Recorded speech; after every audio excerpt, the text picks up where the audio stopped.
Oh, hello. Yeah. How are you today? I have a bit of a cold. I thought summer season would kill all viruses. But, no, there's been a lot of that going around here with very heavy colds and such. So yeah, it's annoying. Have you had the cough as well, or just the sneezy bits? some strange. I don't hope. I don't hope it's Delta thing, but I guess it's coming from the daycare and my 3 children. So I have an You endless have 3 children? source. You have 3 children? Yeah. Wow, what ages? 1.5, 4, and 6. So it's Wow. All right, everybody, you can leave. We're going to talk about children now. I want to talk about anything but children here. I know, I can imagine. I'm surprised you still almost as much hair as I've got with all that lot running around. So I have a question for the community, meaning you. I have been vacillating, now that we have this opportunity with the acronym that we're not going to mention while we're being recorded. Should I build Reader for iPad? It's easy to say yes, but of course it has a real financial cost for me. So I'm wondering, I'm getting really good reviews. There are tons more little things to fix with Reader, but is this a time to make the plunge? And if no, why not? And if yes, what are the special things you guys think that magically can be done then, beyond the obvious? A good immediate thought on that is just to help us help you decide is, so what's the flash to bang time from sort of, if you said, right, I'll do it. So part of the thing is, if it takes a long time to do, obviously it helps to start as early as possible. If it doesn't, I'm sorry, it's a difficult question, but in a sense, I'm just laughing at your expression. I'll just step ahead to sort of saying that, there's something to be said for not rushing into it at the moment, just to see sort of what comes out of the initial thing, I think, because I'm sure there'll be some nips and changes, and it may be that you're then able to start with a richer set of assumptions. Just a thought. What a great phrase. What's the flash to bang time? It's clearly you were in the Navy. How long a piece of deck cord to use? Yes. Yeah, I think that's a good thing in terms of that acronym place. We could quite easily say that we have serious plans about doing it rather than pre-announcing it. But Adam and Raphael, what are your thoughts on an iPad reader? I think I always support the tablet environment because I love the form factor. I think it's the best form factor, and interacting with things, with our hands using touch, I think it feels very natural. I like the size, I like the interface, I like where I can use it. I like everything about tablets, like a lot more than I like, laptops or desktops or phones. I think tablet is the best device for me, at least. And it makes a lot of sense for things like Reader, and also for me, for the platform, because it's good to interact. Everything we're making is based on touch and that size form factor. What iPad you use yourself normally? Right now I have the iPad Pro. This is I think 4 years ago. It's still really good, but I'm waiting to get one of the new ones with the M1 chip. But will you go bigger size or keep that size? No, I'm gonna keep this size, the 10-inch. 10-inch. I think it's the perfect size. It really works for a document, doesn't it? Yes, it's the size of an A4 page. If you take a print screen and you print it out, it comes out perfectly on an A4 page. Right. It's really, really good. That's why I have a MacBook Air, because that to me is a tablet. It's a tablet that I can actually use a keyboard on. Anyway, we were waiting for Adam. Yeah, what do you think, Adam?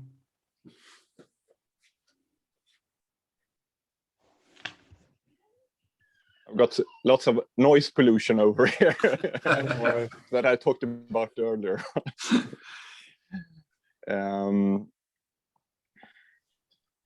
It depends on what you want to do, in which direction you want to take everything, augmented text and so on. The alternative would to do something more web-based, or about the bindings and so on, rebindings and bindings that you talked about. But that's a different project, and you may not be able to reuse code and so on. So of course, could be a smaller thing to make an iPad app.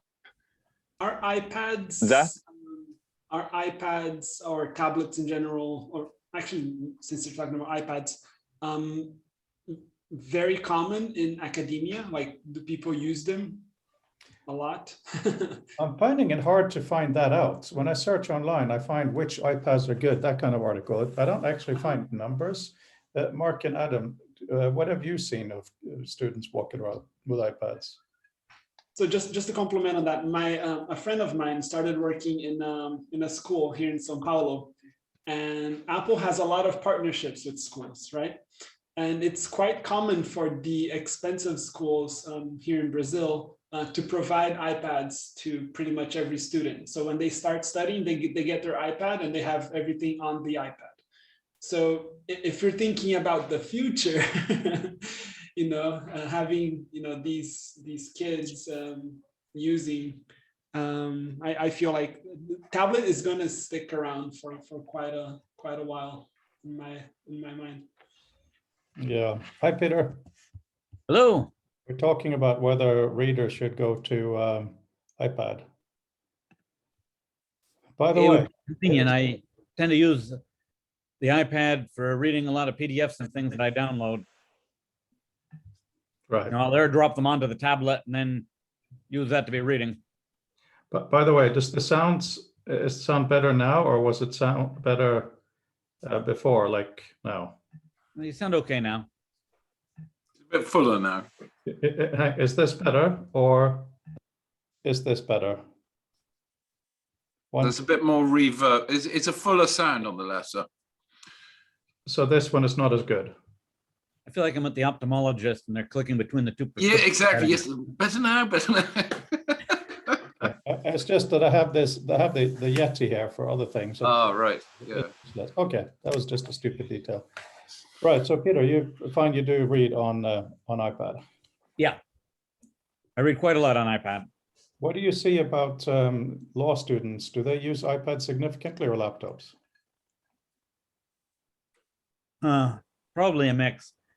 I really haven't talked to any of them about their hardware because I tend to meet them in Zoom, so I have no idea what they're doing on their end of the screen. Right.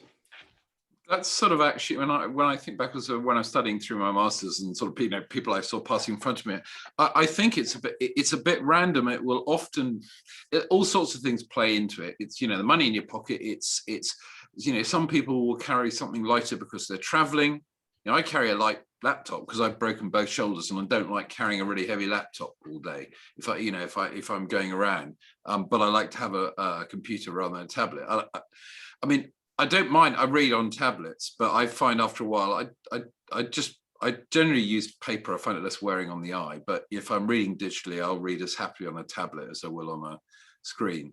In terms, I don't think it's more likely if people are using tablets, it'll be something like Raphael's mentioned, where the school issued you one. So there'll be some external factor that will lead you down one path than the other. I'm not sure it's really necessarily a sort of a clear choice. And interestingly, I'm hating that book again. I'm really enjoying reading Words on the Screen that's sort of actually talking about all these sorts of things, funnily enough. It's only a short, I think it's 2015 she wrote it. But why people use one thing or another, or whether they enjoy it. Anyway, Peter has his hand up. Yeah, I'd also want to note that if I want to be taking notes on something digital that I'm reading, then I'd be using the laptop with Tinderbox on one half of the screen and Preview or whatever I'm reading it in on the other half. So you'd want to have Reader and Tinderbox side by side on the laptop if you're going to be doing active reading and note taking. If you're just reading for the heck of it, what I tend to do is to use iBook on the iPad, and then leave little bookmarks on any pages that had something so that I can go back to it later on and yank those pages out, turn them into correct notes. And in that case, I'd have the tablet sitting alongside of the laptop, both operating simultaneously, with one standing on a little stand, flipping through to the pages that I'd bookmarked when I was reading solo out in the car or in the waiting room while my mother's having an appointment or something. And then I'll go transcribing them back. So this is a really crucial question right here. When you are reading to study, which is the primary groups we are talking about here, what do you think makes sense? To annotate or write it? Okay, let's say you come across something interesting that you think you will want to use later, right? What makes most sense? Highlighting it and writing in the margin why it's interesting, or going to a note-taking application and writing why it's interesting there with a link back? I have a feeling Rafael will give us the solution. I guess in the best of all worlds, I'd annotate directly in the document, but have that be projected into my note-taking app so that automatically for each margin scroll or highlight I made in the document, a Tinderbox note would be created corresponding to that I could then elaborate on later on. So I'd want to have like a bi-directional sync between Reader and my note-taking app. Right. Yeah, Rafael? I use blank index cards as a marker, as a page marker, and then I always write on them. But my books are always full of these little tabs to jump to pages, and also I highlight and scribble, all the way. No pity to books. That's really, really cool. So here's the question. Let's say that you're the kind of student who, reads the field interestingly, in an interested manner, not super organized, but then they're writing a paper and they have to justify a point. It's like, damn, where did I find that bit that justifies this? Just really simple stuff. I guess it would be okay to go back to the Reader application to look for that, right? But do we have a commonality in the way we do that? Because so when I hear you describe that sort of thing, I think that's not how my mind works. I might also add that I just spent about 5 minutes earlier removing all the pencil annotations from this book that's just arrived, because I find it really hard to read when somebody else scribbled all over it. Do you not understand that you're not allowed to show any books in this forum anymore? Well, you can't tell what that one was, but it's also that this is an interesting thing. I mean, because I remember you asking me a while back about, you were surprised I didn't do highlighting in these, but I don't ever recall ever at any stage of my education, anyone formally talking about methods of note taking, whether that's a generational issue or something. I mean, or whether it's something you learn through friends or something. I don't know, but it's something clearly that sort of sidestepped me, which is not an observation whether it's a good or bad thing. I'm just surprised this is that this is something that clearly people do a lot that I, in a sense, know nothing about. I totally agree with Mark, and I've been reading a lot regarding that because of all the research I'm doing on both note taking and drawing and making icons and things like that. It's kind of, people usually take long form notes, and those are not the best for you to remind yourself what was being, or what is being said in the speech or in the class. Some people record, just leave their phones recording the audio and then use that to compile later. But I find that whenever you do these things, it's hard to go back to them. Like taking long form notes is hard to go back to. Recording full audio is hard to go back to. So I agree with Mark that we don't have, here's the best way to take notes. That's a big part of the discussion. That's why I like to use index cards, because they're limited in size, right? I have like 10 lines to use, and I have front and back, and usually that's enough. I hardly, if I need to have, you know, more than one index card for an idea, that's too much. That's too long already. So I tend to prefer smaller sizes or smaller things. It makes it easier to go back to. And I guess the final point, at least that I have on digital note taking, they're really good to organize once you're working actively on them. If it's been, I don't know, a couple of months, then it's usually hard. It feels like the notes disappear in thin air. The digital environment is volatile, or things just seem to disappear. So I let me don't think ask you notes are an then- end state. Well, yeah. Well, the thing is, you know, author reader is based on helping a student write that paper. That's the entire workflow, right? So I'm so happy to hear kind of reassurances of what we're talking about, that things get easily complex and you can't go back and all of that stuff. So I'm wondering, I've thought about, instead of, you know, you can still highlight the document and all of that stuff. That's usually to help you read and maybe find. But when you come to the point of citing, that isn't super helpful. What's probably more helpful is if, so to speak, at the back of the document, you have a little index card where you can either write the sentence or you can tag it. Because what you are tagging it for here is, this is going to help me back up a point on HCI or on history, whatever it might be, right? So then what might be cool is when you're then writing and you do Command T for citing, of course you have your search box and all of that stuff. What about below that? You have all those tags. You click on whatever you want to cite, and then it shows you the documents that you have read that works for that. That's probably enough to help you do your research. Because in terms of reading, the way I'm looking at it, you're sitting in a coffee shop, really nice atmosphere, you got your headphones on, you're really concentrating, you're vibing, it's all very cool, very hipster. You know, when you come across stuff, you know, yes, it's really nice to twiddle in the margin, it helps creativity. But I think, Raphael, you really highlighted again that there isn't that much you actually want to use when you get to searching for the document again, right? Yeah, and I'd love if you know, whenever you're reading through things and you're making these notes, that there's an environment or a place that compiles everything and organizes it automatically, because that's the benefit of, you know, digital environments. As I'm reading and I'm, you know, either taking these notes or highlighting people's names, I feel like it would be nice to separate, you know, I'm reading, but I have to mention this guy or I have to research about this book. Otherwise, you just go down the rabbit hole and you don't finish reading the paper you're supposed to. And then when you're done with it, you kind of forgot the things that you were supposed to highlight or mention.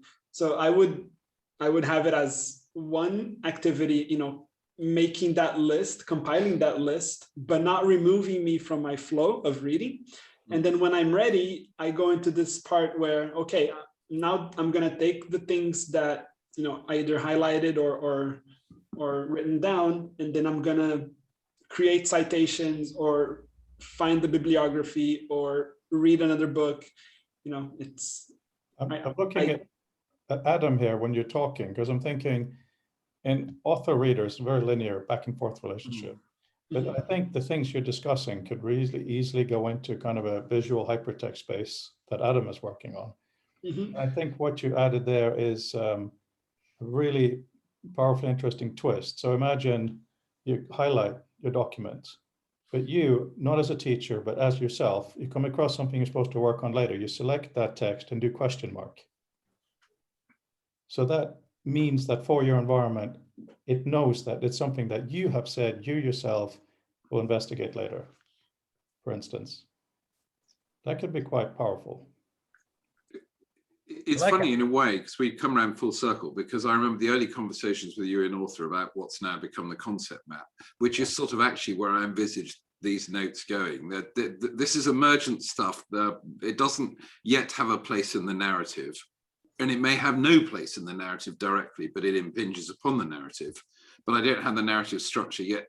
And so it's almost 6 2/3 where it turns up. And I actually quite like your idea of probably not having an overly, if you put them all in the map and you did a lot of those annotations, it will get messy fast because, these sort of things don't scale particularly well. So in terms of screen space or us finding the right thing, but basically being able to make an annotation for later in the flow is quite useful. And I suppose Peter, as the other Tinderbox user here, would argue that the description Raphael was making of something that basically does some organization for you is probably what we use something like Tinderbox for. And it just reflects the state of the art that lots of these things are in different applications at the moment, mainly because that's how they grew up. And also, I think there are plenty of things around that have sort of dark, unfinished corners in them, because it's really hard to polish the whole delivery chain at once. Though I think the tools that you're making are taking a very laudable crack at that. So if you have a library screen that has title, author, date, obviously, and then it also has whatever tags the user has tagged for himself or herself. And if in any page inside that document there is a question, it just has a little red question. That's all you need. Because then this is a document I need to revisit if I want to solve these issues. When you're done, it goes away. So you have one thing for further actions and you have another thing for how to cite it. There are very, very simple things we're talking about here, which is really fascinating. I'm glad we're all, in terms of looking at this, mature enough not to want to just explode it, but also try to get back into what's useful. And by mature, I mean having thought about this in many circles. No, you're right. Because the more the temptation is to try and keep enriching the thing, at which point it becomes an enormous thing in its own right. I think Raphael's comment earlier about doing it in the flow is quite important. Plus the fact that not that many people are particularly fast and or accurate typists or inputters, which is something we tend to overlook. Typists or inputters? Well, because I should start a tweet, things Mark says. You might be typing with a pole attached to your head because your hands don't. I mean, that I wasn't being entirely glib when I said that, or you might only have one hand working. It's difficult. I see Peter's got a hand He's up. raised one yellow hand to type. Yeah. One thing that I always wanted to have, and I've actually been toying with maybe trying to hack up a little Electron app to do it, would be just to have a palette on the side with a bunch of note conventions, sort of like standard kinds of note things, so I could just like click a button to handle some of the mechanics of giving me a standardized, okay, this isn't just a note, but this is going to be a note about someone's biography, and another little button to just like automatically pop up a little mini template for me to have a couple of standard fields, sort of Tinderbox-ish light, but embedded in the Reader app that I'm using, as opposed to having to have the full-blown Tinderbox. So the other thing that I thought would be good is dealing with tagging things. And again, I don't have a palette of tags. I want to be able to just like click, click, click 2 or 3 times to open a couple subgroups and navigate to the particular tag that I want to attach to something and have it be much speedier than it is now. Because now what I wind up doing is I'll pop open DevonThink and I'll have to actually type the name of the tag, or at least enough of the tag for it to auto-complete the rest of the tag name. And it's still not as fast as it would be if I had a little palette of tags at the ready. Yeah, absolutely. Having the tags you previously used, click on one, would make easy, and then you can, but make it intentionally a little bit harder to make a new tag is probably a good idea to help you stay consistent. But I like this idea of the sort of theming. I was trying to find, there apparently is a sort of proof as Mark. I think it's 2 or 3 letters, which is basically needs more info, which is, get to something there. That's important. I don't want to go down a side quest now. I want to sort of stick with what I'm doing, but I need to remind myself that this thing needs filling out in due course. So you know, this sort of stranding, well, it's basically adding metadata to the annotation process without having to go through doing that in long form. So I think that's a really useful approach. Trying to find that mark. That sounds interesting, but couldn't find it. But yeah. Because one thing that was really nice about NLS, when you got lost, you hit the question mark key and you got all the commands you could possibly use at that point grammatically. So, you know, being able to somehow say need more information from whatever side. There's a little program that I've been using. It's called Cheat Sheet, but it's being implemented in as different ways in different platforms. Basically, let me get the link. Basically, you hold down the command key and then all of the shortcuts come up on screen. But the thing is, the new version of that is what I mentioned a couple weeks ago that Pitch is using, which is the quick menu. So you bring up the quick menu, you type in what you need. That way, you only need to remember only one shortcut, and then that one shortcut takes you wherever you need to go if you type in the command you need.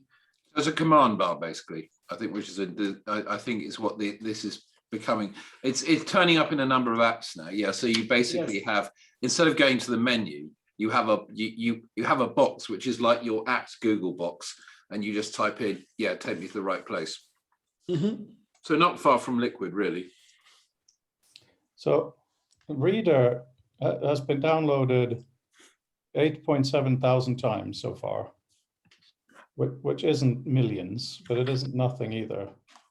So trying to put something in it, at least people update, there will be a pretty good user base to try these ideas. Just had a little check here.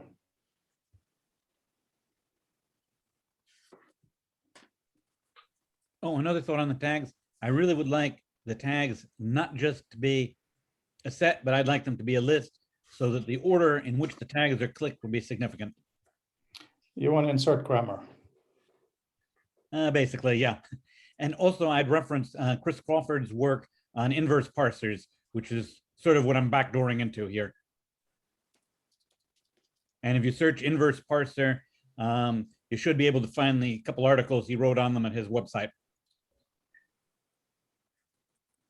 So let's say someone is studying computer science and they need a little bit of history and they've just come across Ted Nelson.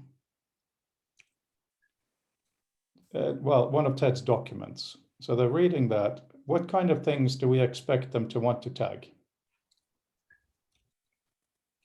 Probably his name, if it isn't already part of the, well, it should be the author. His name, organizations he was affiliated with, pieces of software he worked on, projects. No. That's about filling in like a definition of him. I'm thinking you're reading ComputerLib, right? Okay. How would you want to tag ComputerLib for yourself in the future? Probably history, maybe the decades he was active. A history of computing. Yeah, That's my standard tag. But what other tags? Maybe History of computing and hypertext. Hypertext for sure. But don't forget, you are reading these in order to cite. It's to produce a paper. So you probably want to, probably the most important one would be hypertext. And here is the thing that you talked about, Peter. You probably want to, if you can make a really easy interface, find a way to hypertext origins or hypertext invention, right? Ah, very good. Yes.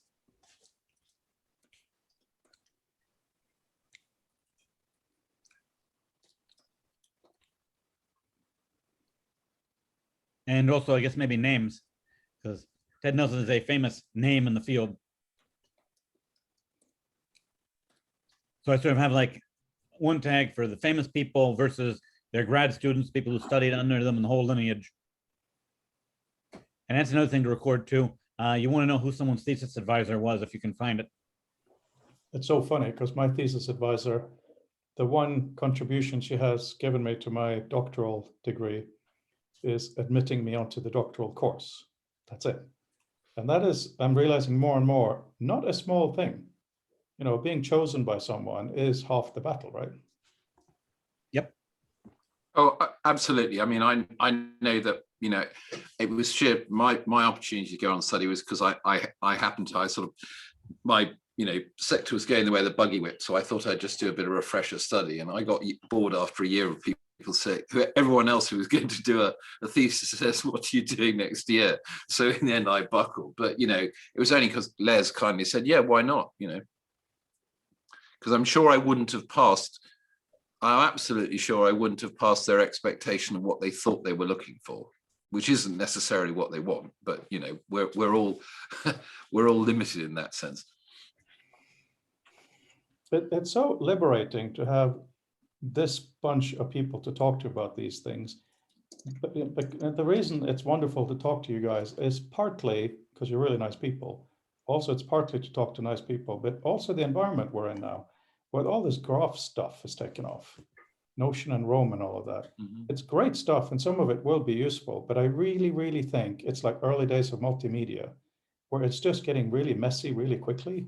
And I see more and more people saying, I filled the Rome bucket up for a year, now what do I get out of it? So that's why when I talked about maturity earlier, I just mean having gone in circles a few times so that we're defining specific, why would you want to say something about this document? You know, you're not trying to rewrite it. You know, so the few things we talked about here, I think is really interesting. I wonder what other angles. Because I saw a case in point this morning. I was listening to the PhD symposium in web science, and there's this lesson she's doing. Basically, she's using concept maps or knowledge graphs. I think. I mean, it's all the same sort of thing. It basically triples, you know, logic triples. But the idea is that because most people search around them because that's where they're familiar with, that you want to find you want to find the things you don't know. And I thought, well, I won't add to her angst as it's early stage work, but humans don't think like computers. So how do you find the things that haven't been typified, if that's the right word, enough that a logic system can find it? Because if it's not logically tagged, if it's not been defined as to what it is, how on earth can a logic system find it? It's like asking, please show me all the unknown unknowns. I mean, it's just not going to happen. Exactly. But by the way, importantly, just coming back a little bit, how many of you here have relatively modern iPads right now? More than iPad? No, you have, well, you have an iPad, so Mark Yes. has one, Adam has one, Peter already. Yeah, I think I'm one generation back from current. So if I've I'm going got to 3 generations, I think, at the moment. So if I'm going to be able I want to have older ones behind that too. So. That's what I mean. Yeah. The only one who has an iPad in this household is Edgar. It's quite an ancient one, but he watches his show sometimes. So if I'm going to now try to do Reader iPad, what are you guys going to do to help me promote Current Reader or Author? I need sales, guys. I'm still developing. I'm still trying to get mine out of the door, so it's been hard. Can you have you left a review for Reader or Author on the App Store? I'm not sure. Let me check. Because that in itself is really, really useful. And right now we're going through a kind of a marketing blitz with Valentina, where I'm tweeting everybody who has tweeted about apps, and we're emailing, we're doing all of that. So if you guys can help with any kind of promotion, telling anybody, because when you search for Mac writing or something similar in Google, if we don't come up high up, you know, we're literally dead in the water, you know. So any help you can make means I can have more likelihood of doing this, and we can experiment. Well, I'm just wondering. Sorry, go ahead, Raphael. No, yeah. When Freud, when you asked me to test out the buying button, I installed it on my coworker's Mac, and then she received, like, there was an update on the App Store, and then she looked at it, and then she watched the video you made with the knowledge graphs and said, this is really cool. And then so she started using it. So there you go. I got you one person using it. Thank you very much. Okay, I have an idea, Freud. Unfortunately, now that's actually quite significant. I have an idea, Freud. If you write an article about Reader and Author and how they integrate together and post that on LinkedIn, I could share it with my LinkedIn network, which has like 500 some odd people in it now, including big hunks in the Foresight community and the law and computation community. So that would give it a lot of reach as painlessly as possible. And it would be more of like an organic thing because they'd see the article pop up in my feed and then be more likely to stumble onto it rather than banging down their doors and having it look like a sales call. That has the ring of truth to me, because one of the things, I know it's sold via the App Store, but you know, you're competing against 99-cent apps that do other things.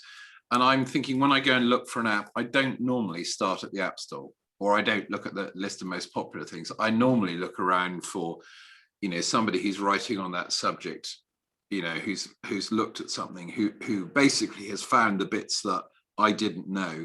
And I think I think I discussed with you directly the other day, that one of the issues that one faces with this, and I find myself doing this when I look at it, is it's sort of, how much time am I going to, I see how it works and I think it's really cool, but to use it well, I've actually got to put some time in to learn how to use it in the way it's designed. So that's one of the adoption hurdle to me, far more than you know, cost or any of these things, because it's free / inexpensive. You can get it at the drop of a hat. It's not enormous. So the challenge is not like Photoshop or learning, you know, miles of menus. It's just embracing its design concept.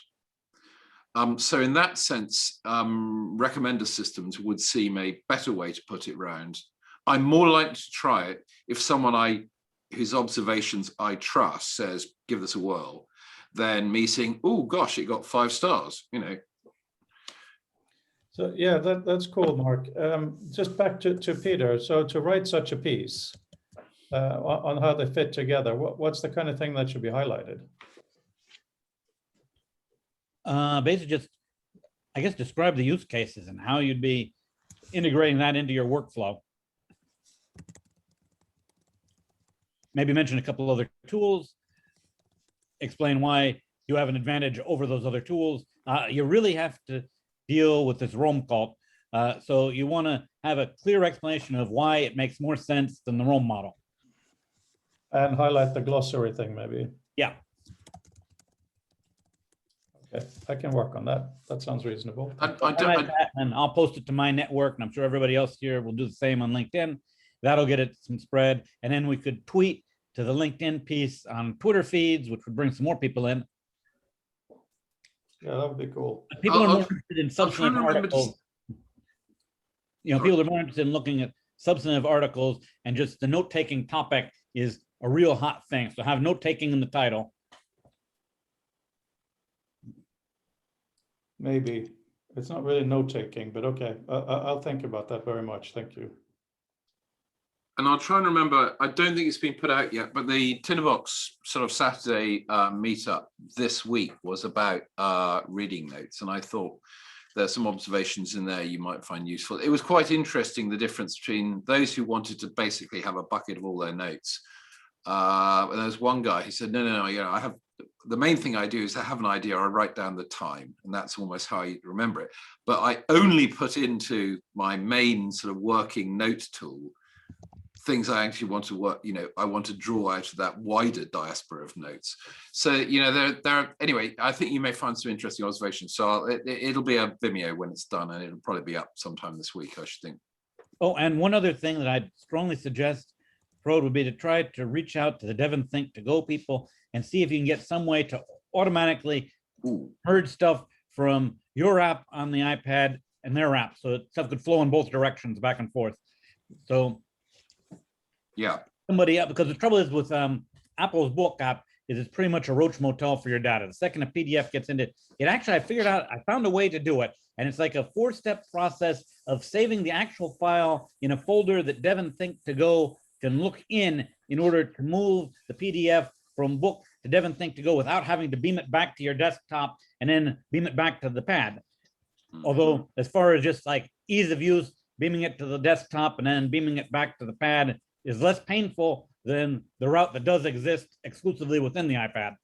So if you can have it so that it would show up as an automatic search folder in Devon Think to Go of, you know, author items and reader items, Then you could drop it into Reader, have it show up. Devon Think to Go could pull it in and do all of its fancy indexing stuff and has some OCR functionality that you're not going to want to pay for. And then you'd be able to leverage that and pull the results back in to your app. So there'd be a good synergy between you. It would make both apps be more saleable and help both of your market shares. Yeah, and you're not in competition with them, and it's German engineering, and it's been around for what, 10 years, I think, at least. Yeah. I think I need to think more about that. But one thing that, because that is a bit of a big deal, but one thing that would be very useful is to integrate with Adam as soon as possible. You know, I could imagine doing some testing with you, Adam, where you have a folder worth of PDFs with visual meta that supports this kind of annotation.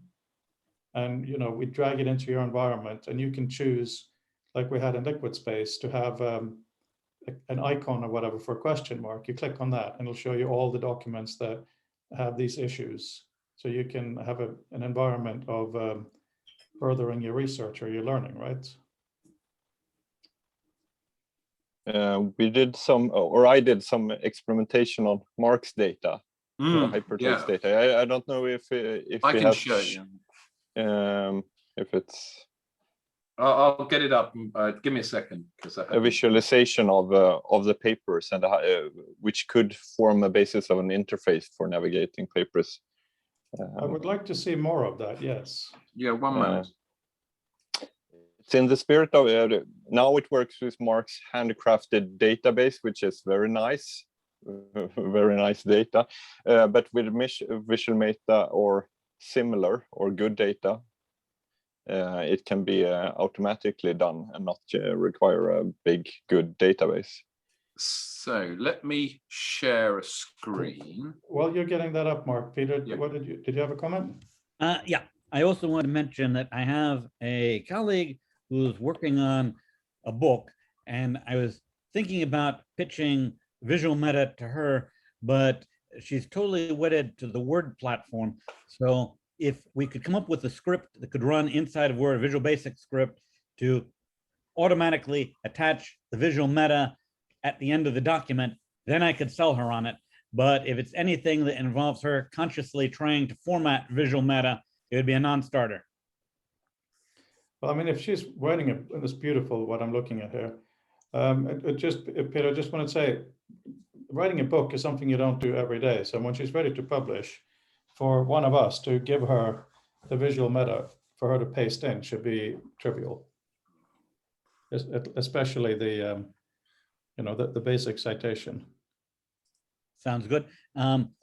Also, I'm in the process of reverse engineering the radar visualizations from Envisioning.io, and I have that starting to work pretty nicely. So I'll be able to play with some interesting visualization stuff in the weeks ahead. So Mark, that's cool, Peter, sorry. I'm just trying to find the other thing, the more recent thing that, why is it when you drop something on the desktop in Apple, it insists on putting it where you didn't drop it? Which I is saw not it briefly helpful. down there where you dropped it and then it disappeared. So No, it's not maybe that. auto-sorted. Oh, I think I've got it. No, I've got it. I can open it from elsewhere and I'll just put it across onto the right screen. There we go. Right. So this is the one you did most recently. Yep, it's the same thing, but you can toggle it. This is a static picture. So, what you're seeing now here is all the papers in the data set Mark sent me.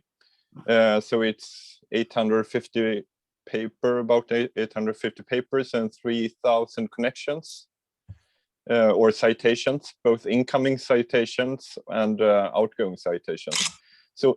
So what you're seeing here is microscopic text.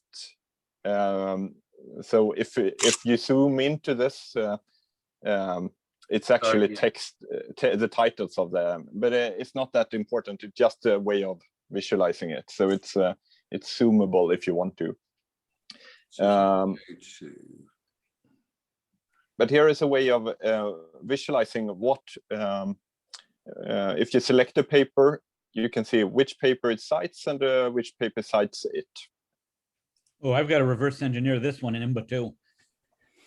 I'll have to give this a try.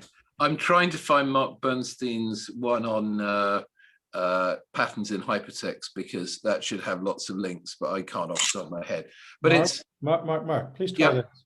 Try to search in the page like you normally would on a normal web page. See if that works, just to Command F. okay. Yes, sorry. Yeah, you're quite right. Bear with me. Don't know.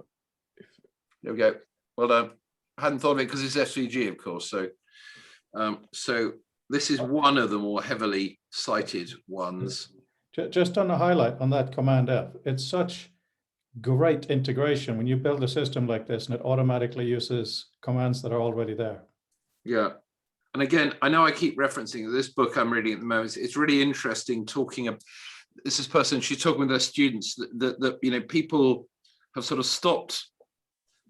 She noticed her students weren't citing page numbers anymore, and that's because they're reading digitally, and they said, well, I just find it if I need it. So why would I need a page number? It's just quite an interesting transition that's actively happening at the moment. So that goes what I back to vertical reading, Frode.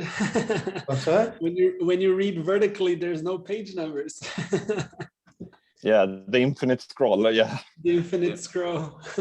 That's why I was thinking about writing some code where you'll highlight a selection of text in a document and then have the system calculate the smallest quote of exact text plus an offset ahead and behind to allow you to relocate that from a search of the document.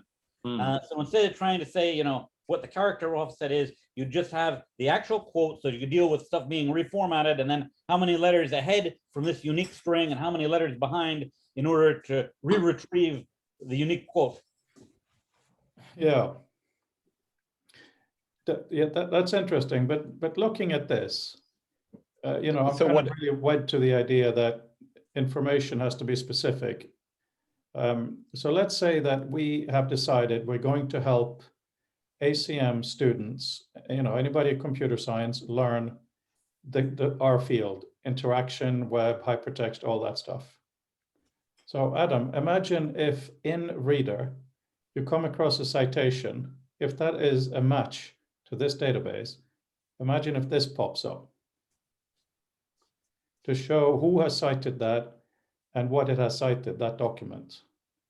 You know, there are some things like Scholarly, they do some parts of that. But if we think about only our own discipline, with a defined data set, like Mark has gone through with a fine-tooth comb, we could do some really brilliant teaching things, couldn't we? Yeah. And what would be very good here is that if Dr. Anderson had a good selection of, let's say, spatial hypertext. I asked him a while ago for some good spatial hypertext. Okay. Yeah, no, but you sent me a list, yeah. And but what would be really good is to have that list in here. So you just select spatial hypertext and all the spatial hypertext documents as selected by Mark Anderson, Dr. Anderson. So what I love is the way that, you know, in this, you know, I know you said, well, it's all quick and dirty, but, you know, it's all magic to me. So I'm well impressed. But it's just being able to go to this. So we've set it up because, you know, I gave you nodes and edges, you use that. It could be a table, whatever. But, you know, so I just go in here. That's the data set. And that's what Adam's software is, you know, his code is visualizing off those two UTF-8 plain text files, one of which is the links and one of which is the nodes. And yeah, and then I can, you know, get a picture out of it. It's nice. I mean, the whole reason for doing this is exactly what we've just discussed, because in my mind's eye, for the last, 8 years or something, I've been thinking this is what I want to be doing. I want to be seeing the relationships. Now, whether it's plotted like this or whether it's plotted as a, you know, a force directed diagram or something is too far off at the moment, because one of the things that's bedeviled the whole thing is actually having a decent data set of a decent size. And admittedly, it's grown bigger than I thought, but at least we have something now. Yes, Fred. So I am thinking we should bootstrap our own community. And what you've done here is tremendous. And I think we should just as a project, because we've talked about projects and these distributed communities for decades, say that anybody who's learning about hypertext, we're developing tools for you. And we do it in an open way. So it would be amazing if I could host this type of data in Reader. So anybody can use Reader, but if you happen to be a student in our community, wow, we have this special bit for you.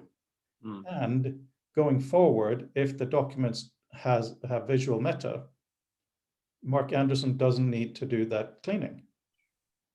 You know, he's just gonna, Absolutely. so Or you know, less of.